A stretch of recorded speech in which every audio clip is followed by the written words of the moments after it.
Reporter breaking first on reporter. MSC കമ്പനിയുമായുള്ള വിഴിഞ്ഞം പോർട്ടിന്റെ ഓഹരി കൈമാറ്റത്തിൽ അദാനി ഗ്രൂപ്പിനോട് അതൃപ്തി അറിയിച്ചോ മന്ത്രി? മുഖ്യമന്ത്രി പറയുന്നത് അതൃപ്തി അറിയിച്ചു എന്നാണ്. എന്നാൽ ആ വാദം തെറ്റ്. അദാനി ഗ്രൂപ്പിന് ഇതുമായി ബന്ധപ്പെട്ട് സർക്കാർ രേഖാമൂലം ഒരു നോട്ടീസും ഇതുവരെയും നൽകിയിട്ടില്ലെന്നാണ് തുറമുഖ വകുപ്പിന്റെ മറുപടി. കരാർ ലംഘനം ചൂണ്ടിക്കാട്ടി വിശദീകരണ കത്തോ കാരണം കാണിക്കൽ നോട്ടീസോ നൽകിയിട്ടുണ്ടോ എന്ന ചോദ്യത്തിലാണ് വിവരാവകാശ മറുപടി. അതൃപ്തി അറിയിച്ചു എന്നാണ് മുഖ്യമന്ത്രി വാർത്താ സമ്മേളനത്തിൽ പറഞ്ഞത്. അതേസമയം തുറമുഖ വകുപ്പ് അണ്ടർ സെക്രട്ടറി ബിജി ജോസഫ് നേരിട്ട് വിവരാവകാശ അപേക്ഷകരെ ഫോണിലും ബന്ധപ്പെട്ടു. പണമടച്ചാൽ രേഖകൾ നൽകാമെന്ന് പറഞ്ഞതിന് ശേഷം വിവരാവകാശം നൽകാൻ അസൗകര്യമുണ്ടെന്ന് അറിയിക്കുകയായിരുന്നു. ആദ്യം നമുക്ക് ആ ടെലിബൈറ്റ് കേൾക്കാം. ഹലോ, ഇത് കൃഷ്ണൻ മോറ്റി എന്ന് പറഞ്ഞ ആളല്ലേ? അതെ അതെ അതെ പറഞ്ഞു. ഞാന് സെക്രട്ടേറിയറ്റിൽ നിന്നാണ് വിളിക്കുന്ന. ഒരു വിവരാവകാശത്തിന്റെ ഒരു അപേക്ഷ വന്നിട്ടുണ്ടായിരുന്നല്ലോ. ഓക്കെ, ഏതിന്റെ ആയിരുന്നു? CMOയുടെ ഓഫീസിൽ നിന്നാണോ? CM-ന്റെ അവിടെ കൊടുത്തിട്ട് നമുക്ക് തുറമുഖ വകുപ്പിലോട്ട് തന്നിട്ടുണ്ടായിരുന്നേ. അപ്പൊ അതിന്റെ ഒരു കത്ത് ഇവിടുന്ന് അയച്ചിട്ട് കിട്ടിയായിരുന്നോ? പൈസ അടയ്ക്കാൻ പറഞ്ഞോണ്ട് കിട്ടിയെന്ന് അതിന്റെ ഡീറ്റെയിൽ എനിക്ക് അറിയണം. ഞാൻ നമ്പർ എന്റെ ഇല്ലായിരുന്നു കോൺടാക്ട് ചെയ്തിട്ട്. 2-3 ദിവസം ഒന്ന് വെയിറ്റ് ചെയ്തിട്ട് പൈസ അടച്ചാൽ മതി കേട്ടോ. എന്തെറ്റി? അത് നമുക്കിവിടെ ഒരു ഫയൽ ഇതിനകത്ത് പോയിട്ടുണ്ട്. അപ്പൊ അതിന്റെ ഒരു ഓർഡറും കൂടെ വന്നിട്ട് അടയ്ക്കാണ്. അപ്പൊ എന്തെങ്കിലും മാറ്റം ഉണ്ടെങ്കിലേ പൈസ അതുണ്ട്. അത് ഞാൻ വിളിച്ചു പറയാം കേട്ടോ.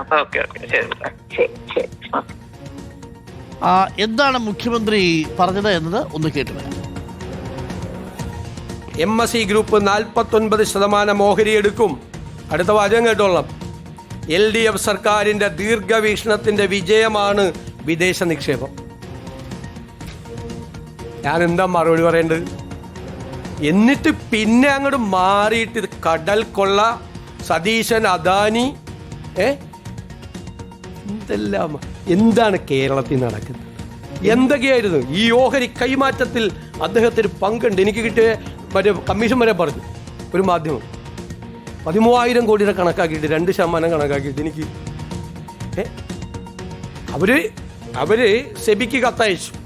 അപ്പം ഞങ്ങൾ അന്ന് വൈകുന്നേരം തന്നെ കത്തയച്ചെന്ന് അറിഞ്ഞാണ് ഇത് ഗവൺമെൻറ്റിൻ്റെ മുൻകൂർ അനുമതി തേടിയിട്ടുള്ള കാര്യമാണ്. അതുകൊണ്ട് ഞങ്ങളുടെ അസംതൃപ്തി അവരെ അറിയിച്ചു. അപ്പോൾ തന്നെ അവർ പ്രിയോർ അപ്രൂവലിന് കത്ത് തന്നു.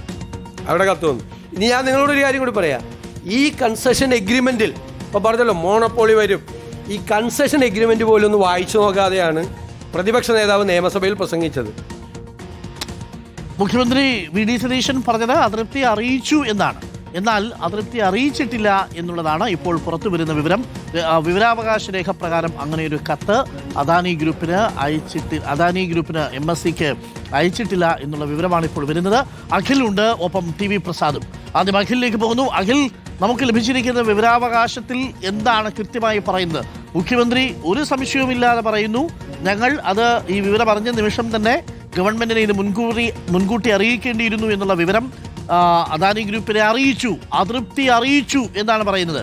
അങ്ങനെ അതൃപ്തി അറിയിച്ചതായി തുറമുഖ വകുപ്പിൽ രേഖകളുണ്ടോ അഖിൽ? ഡോക്ടർ അരുൺകുമാർ, അങ്ങനെ ഒരു രേഖകളും ഈ 3-ാം തീയതി വരെ, അതായത് ഈ മാസം 3-ാം തീയതി വരെ യാതൊന്നും അറിയിച്ചിട്ടില്ല എന്നുള്ള വിവരാവകാശത്തിന് മറുപടി തന്നെയാണ് കൃത്യമായി തന്നെ തുറമുഖ വകുപ്പ് നൽകിയിരിക്കുന്നതാണ് ഏറ്റവും പ്രധാനപ്പെട്ട കാര്യം എന്ന് പറയുന്നത്. അതിൽ ഈ 1-ാം തീയതിയാണ് ഇത്തരത്തിൽ മുഖ്യമന്ത്രി നിയമസഭയിൽ ആദ്യം കാര്യങ്ങൾ, അത് കഴിഞ്ഞതിന് 7-ാം മാസം 1-ാം തീയതി നിയമസഭയിൽ ഈ കാര്യങ്ങൾ അവതരിപ്പിക്കുന്നു. അതായത് വാർത്താ മാധ്യമങ്ങൾ വരുന്നതിന് മുൻപായി ഇത് ഇത്തരത്തിലൊന്നും അറിഞ്ഞിട്ടില്ല എന്ന് പറഞ്ഞു. പിന്നീട് 2-ാം തീയതി മുഖ്യമന്ത്രി ഓഫീസ് തന്നെ വാർത്താ കുറിപ്പ് ഇറക്കുന്നു, ഇത്തരത്തിൽ അതൃപ്തി അറിയിച്ചു എന്ന് പറഞ്ഞുകൊണ്ട്. 3-ാം തീയതി മാധ്യമങ്ങളെ കണ്ട് ഈ കാര്യങ്ങൾ വിശദീകരിക്കുകയും ചെയ്യുന്നു. അപ്പോഴും ഇതേ കാര്യം മുഖ്യമന്ത്രി ആവർത്തിക്കുകയും ചെയ്യുന്നു. പക്ഷേ എന്നാൽ തുറമുഖ വകുപ്പ് പറയുന്നത് ഈ വിവരങ്ങൾ അറിഞ്ഞത്, അതായത് ചോദ്യങ്ങൾ പല ചോദ്യങ്ങളായിട്ടാണ്. ആദ്യത്തെ ചോദ്യത്തിൽ ഈ വാർത്താ മാധ്യമങ്ങളിൽ ഈ കാര്യങ്ങൾ വരുന്നതിന് മുമ്പായി തുറമുഖ വകുപ്പ് ഈ കാര്യങ്ങൾ അറിയിച്ചിരുന്നു, അല്ലെങ്കിൽ രേഖാമൂലം ഈ അദാനി ഗ്രൂപ്പ് തുറമുഖ വകുപ്പിലെ കാര്യങ്ങൾ അറിയിച്ചു എന്ന് നോക്കുമ്പോൾ അതിനില്ല, അത്തരത്തിലൊന്നും അറിയിച്ചിട്ടില്ല എന്ന് പറയുന്നു. അപ്പോൾ ഈ വിഷയത്തിൽ ഒരു അതൃപ്തി അറിയിക്കുകയോ അല്ലെങ്കിൽ ഇതിൽ വിശദീകരണ കത്ത് നൽകുകയോ നോട്ടീസ് നൽകുകയോ ചെയ്തിട്ടുണ്ടോ എന്ന് ചോദിക്കുമ്പോൾ ഇതുവരെയായും യാതൊരുവിധ നോട്ടീസും ഇതുമായി ബന്ധപ്പെട്ട് നൽകിയിട്ടില്ല എന്നുള്ള കാര്യം, അതായത് ഗ്രൂപ്പിൽ നൽകിയിട്ടില്ല എന്നുള്ള കാര്യമാണ് ഈ വിവരാവകാശത്തിൽ കൃത്യമായി തന്നെ തുറമുഖ വകുപ്പ് വ്യക്തമാക്കുന്ന പ്രധാനപ്പെട്ട കാര്യം. ഒപ്പം തന്നെ അടുത്ത ചോദ്യമായി വരുന്നത്, ഇത്തരത്തിൽ അതിനുശേഷം അദാനി ഗ്രൂപ്പ് എത്ര കാര്യങ്ങൾ ഇതിൽ അറിയിച്ചിട്ടുണ്ട്, അതിനുശേഷം കത്ത് നൽകി, 2 കത്തുകൾ നൽകി എന്ന് പറയുന്നു.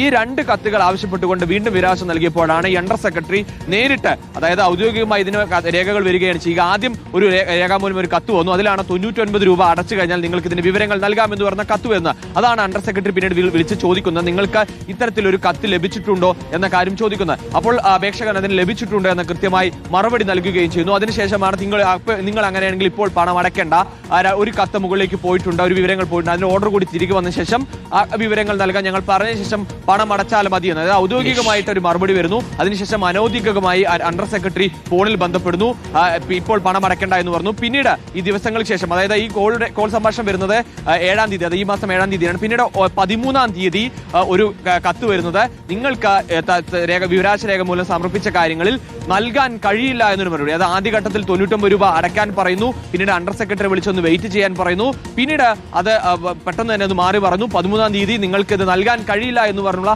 മറുപടിയാണ് ലഭിക്കുന്നത് എന്നുള്ളതാണ് ആദ്യ വിവരാവകാശം. അതായത് ആദ്യ വിവരാശ മറുപടിയായിട്ടാണ് ഇക്കാരണം പറഞ്ഞതുപോലെ തന്നെ മുഖ്യമന്ത്രി പറഞ്ഞതിന് ഘടകവിരുദ്ധമായി തന്നെ ഒരു വിവരം തുറമുഖ വകുപ്പ് തന്നെ നൽകുന്നു. അതായത് യാതൊരുവിധ നോട്ടീസോ രേഖാമൂലമുള്ള ഒന്നും തന്നെ അദാനി ഗ്രൂപ്പിന് നൽകിയിട്ടില്ല എന്നുള്ള കാര്യം വ്യക്തമാക്കുന്ന. അതിനുശേഷം പിന്നീട് രണ്ടാമത്തേതായ മറുപടിയായിട്ട് വരുന്നത് ആദ്യം നൽകാമെന്ന് പറഞ്ഞ കാര്യം രണ്ടാമത് നൽകാൻ കഴിയില്ല എന്ന് പറയുന്നു എന്നുള്ളതാണ്. അതായത് ഒരു ഘട്ടത്തിൽ മുഖ്യമന്ത്രി പറഞ്ഞ ഘടകവിരുദ്ധമാണ് എന്ന് പറഞ്ഞു. രണ്ടാമത്തെ കാര്യത്തിലാണ് ഒരു ദുരൂഹതയുള്ളത്. അതായത് അണ്ടർ സെക്രട്ടറി ആദ്യം 99 രൂപ അടയ്ക്കാൻ പറയുന്നു, പിന്നീട് അണ്ടർ സെക്രട്ടറി വിളിച്ച് ഫോണിൽ ബന്ധപ്പെട്ട് ഒരു വെയിറ്റ് ചെയ്യാൻ പറഞ്ഞു, പിന്നീട് കുറച്ച് ദിവസങ്ങൾക്ക് ശേഷം നൽകാൻ കഴിയില്ല എന്നൊരു മറുപടി ഇദ്ദേഹത്തിന് ലഭിക്കുന്നു എന്നുള്ളതാണ്. കോട്ടയം സ്വദേശിയായ വിവരാശ പ്രവർത്തകനാണ് ഇതിൽ ഈ വിവരങ്ങൾ പുറത്തെടുത്ത്. എന്തായാലും അദ്ദേഹം നിയമപരമായി തന്നെ മുന്നോട്ട് പോകുമെന്നാണ് അറിയിക്കുന്നത്. വളരെ പ്രധാനപ്പെട്ട വാർത്തയാണ്.